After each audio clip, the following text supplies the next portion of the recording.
I think every CS player that actually wants to become good would benefit from listening to Jocko Willink.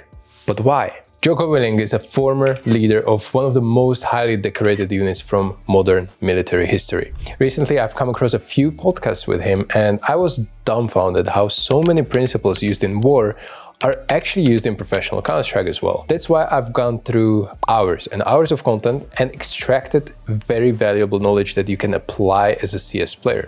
This isn't just about the leadership. I'm going to cover principles that are even related to gameplay, strategy, and decision making. So let's get started. Do you know the feeling when you are holding a position and someone jiggle peeks you, sees your exact position, and you know they're going to peek you in a few milliseconds? How bad that feels because you have no control. Or when you are playing anchor city positions on maps where you are pretty much solo, the immense difficulty that comes with it because you have no idea when the enemy is going to come. Listen to this clip where Jocko talks about defensive scenarios and explains a small shift of mindset that everyone should implement. The feeling that you have as a soldier or as a military person, the feeling that you have going on an offensive operation, where let's say you're a bad guy and I'm gonna come and get you at night. Well, first of all, you don't know, and I'm sneaking up on you, and I have all this power, right? I feel good about it. I'm going to get you. The opposite of that is when I'm doing a convoy or I'm going on a patrol where now the bad guys are out there, they're waiting to attack me. And that is a defensive posture. And your attitude about that type of thing is bad. Now, we would train our guys that we made a specific point with my guys. I would say, look, when you're on patrol, we're on offense. We are scanning, we are looking to get us to be standing up straight and to get the mentality of, we want to do this and we're moving towards the target as opposed to we're being chased. That's a big deal. You should always take on an offensive, proactive mindset. If your responsibility is to defend a site, it doesn't mean just stand there. Always think of how you can surprise the enemy. Consider what they have done in prior rounds. Can you call a teammate for an aggressive push? Should you change your position? Can you swap with an AWPer and have impact somewhere else on the map? This wisdom applies even to the most fundamental mechanics of the game. Holding a position. When you are holding a position, you should always be jiggling, moving around slightly, so when someone peeks you, this means they cannot just easily pre-aim you and you can take control of the duel using movement. You see this in all the best aimers of today. They are always in control of the duel, moving around. But what if you try to do everything right and still fail? I see far too many players project the blame on others instead of holding themselves accountable. It is tough to hear, but it's the truth. People often say things like, I'm stuck in a elo hell, my teammates are not communicating, we are making wrong calls. But those who are truly improving are thinking, I should have done this, I should have offered this flash, I could have changed the call, I shouldn't peek there, I played it bad. These moments give you opportunity to learn and grow. Have a listen to this clip describing a combat disaster and using extreme ownership. One of my SEALs killed a friendly Iraqi soldier in a terrible situation. And of course, we could go back and the hindsight's 20/20 and I could have done this and I should have done this and I should have done something else. And I didn't. And that's on me. And so I think, that initial part, if we're going to talk about forgiveness, the first part of that is taking ownership. To say, yep, this was my call. This was my decision. This is the move that I made. That's me. It's not anybody else, it's me. Because the minute you start saying, well, this person did that and this person, the enemy did this and we didn't expect that. The minute you start casting blame on other people, now I think you're lying to yourself. And I think that's going to cause more problems. So saying, yes, this was the decision I made. This was the information I had at the time. It ended up being a bad decision. Here was my intent behind it, and I've got to move forward. If you want to, I always talk about you want to learn, but you don't want to dwell. If you dwell on the past, if you dwell on the mistakes that you made, like you said, everybody is just doomed. Here, it is important that you don't overthink your mistakes you take ownership of. There is always a lesson to be learned, and once you see it, absorb it, learn from it, and you close the chapter. No need to dwell in the past because, frankly, in game of Counter-Strike, even best players make mistakes nearly every round. This is the nature of fast-paced team game.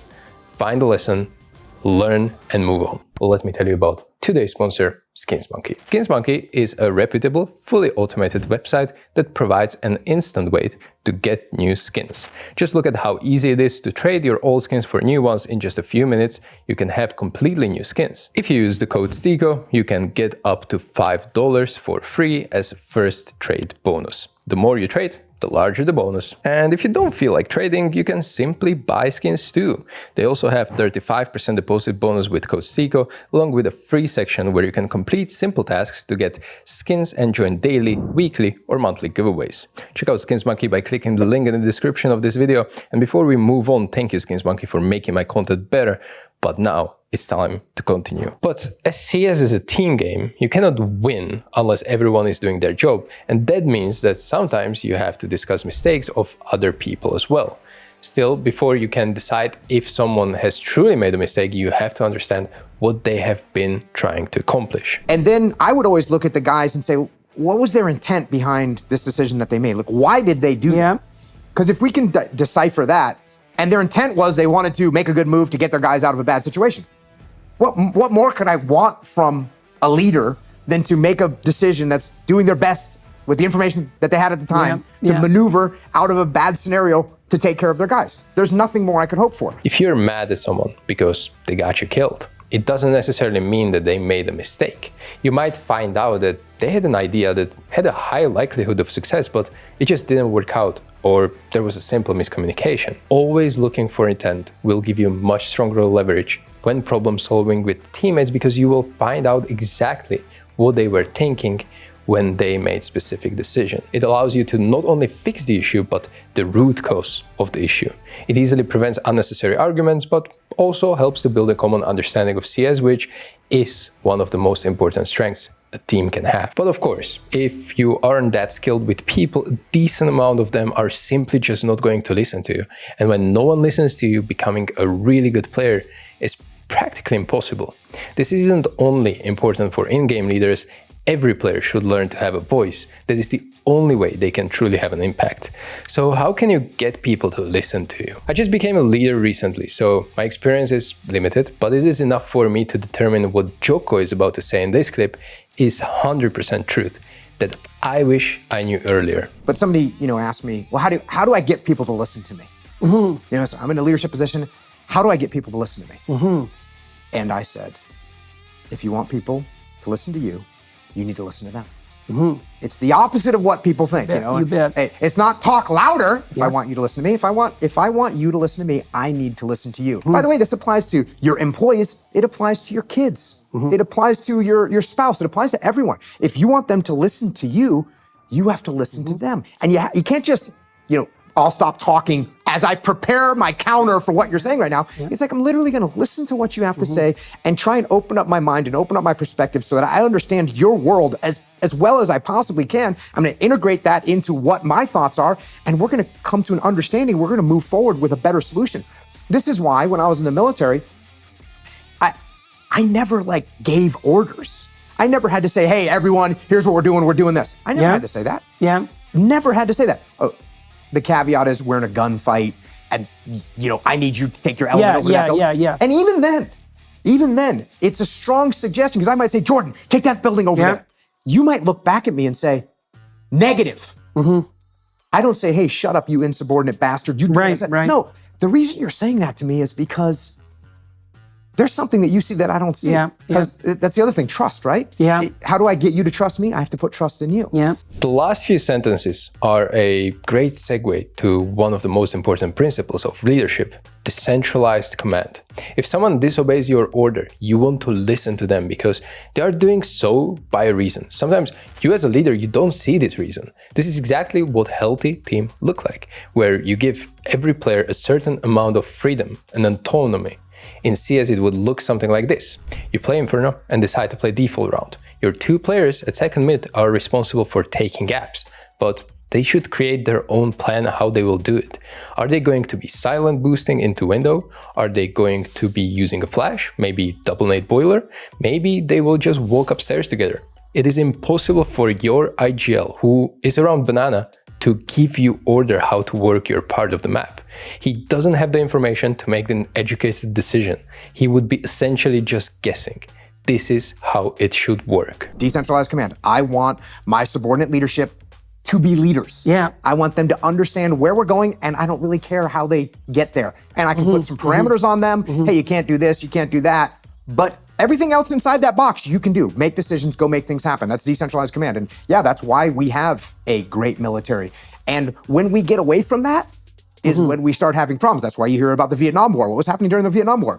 Well, you had Johnson back in DC making decisions about what targets we were gonna hit in Vietnam. That's no way to run a war. And that's why you have problems in those situations. So definitely decentralized command as a leadership system, it's really vastly superior to any other system. And that's why that group that pulls ahead. Have it in mind that each player should be a mini IGL in their own position. This is why we have roles in a game of CS, so someone is repeatedly being put in a similar scenario which they can master and therefore can influence decision-making of a whole team. For aspiring teams, nothing is worse than a player who can't think for themselves, who doubts himself and doesn't get vocal when needed. All you should need to do as a leader is to properly articulate what the team needs to accomplish in each round and strategy.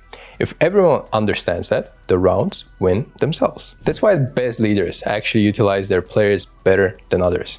They give players their opportunity to prove themselves. They lay out what needs to be done and let players chime in with ideas of how the goal should be accomplished. People then feel like their voice matters. They take ownership and follow through with much more effort than if they would have just received orders from a dictator. No better tool in leadership than giving people ownership of what they're doing. You know, the classic in the military is I don't say, hey, Jordan, here's the mission. Here's the people I want you to take. Here's the weapons I want you to use. Here's the vehicles I want you to bring. Here's how I want you to assault the building. Yeah. Here's the time I want you to hit the target. Here's the time I want you to, the route I want you to take to get back here. Yeah. And here's what time I want you to do the debrief. Yeah. So take ownership of that and go execute. That doesn't work. Yeah. What we want to do in a decentralized organization Yeah. is say, hey, Jordan, here's the target you got to hit tonight. Right. Yep. Go figure out how you want to do it. Yep. And if you're a good leader, then you turn to your team and you say, hey guys, here's the target we got to hit tonight. How can we do How this? do you think we should do this? So, let's say you and your team have a goal to advance in a league you play.